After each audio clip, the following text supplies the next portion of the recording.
Forum Anti Kriminalisasi Pejabat Papua FAKPP meminta Komisi Pemberantasan Korupsi KPK untuk menjelaskan kepada publik soal status hukum Bupati Mambramo Tengah, Riki Hampagawak yang sampai saat ini masih mengambang. Ketua FAKPP Calvin Punggu menilai dalam kasus dugaan gratifikasi di Kabupaten Mambramo Tengah diboncengi kepentingan politik tahun 2024 oleh oknum-oknum elit politik Papua yang ingin maju pada Pilgub 2024 mendatang.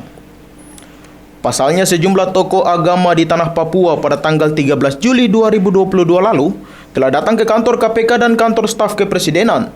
Ternyata dugaan tersangka RHP tidak dimuat atau terdaftar nama tentang kasus gratifikasi suap, kata Calvin Punggu saat memberikan keterangan pers didampingi anggota Stephen Semra, Okto Hesegem Alexander Gobay dan Dolfinus Wea di kota Jayapura pada Kamis 21 Juli 2022 lalu.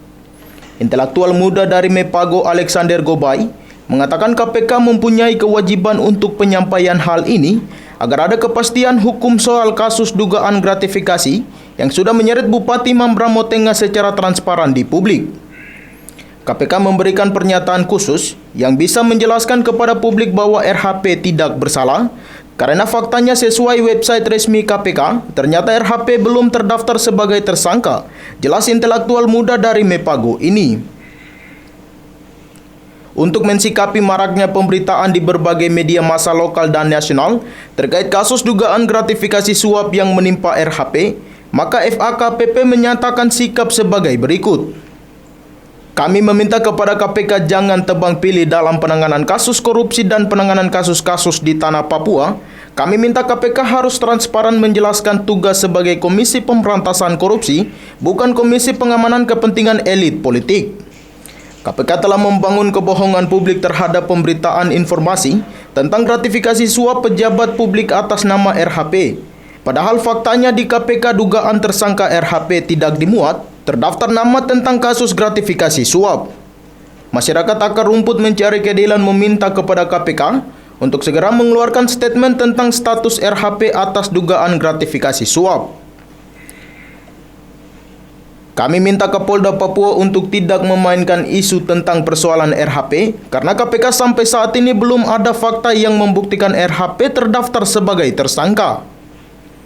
Kader elit politik Papua stop membangun isu untuk kepentingan Papua dengan mengorbankan RHP. Kepastian hukum sementara itu, Okto Hesegem mengatakan pihaknya melihat kasus RHP ini betul-betul dipolitisir karena kepentingan politik menuju Pilgub 2024, akhirnya RHP dikriminalisasi habis-habisan. Kami melihat bukan hanya RHP saja yang didiskriminalisasi, tetapi sejumlah pejabat Papua juga mengalami hal yang sama. Sebagai warga negara Indonesia yang berada di bawah bingkai Negara Kesatuan Republik Indonesia, pihaknya ingin KPK memberikan kepastian hukum terkait kasus RHP. Jadi negara jangan tebang pilih, jangan ada indikasi kecurangan, dan lain-lainnya hingga upaya kriminalisasi pemimpin kami di Papua, itu tidak dibenarkan undang-undang manapun.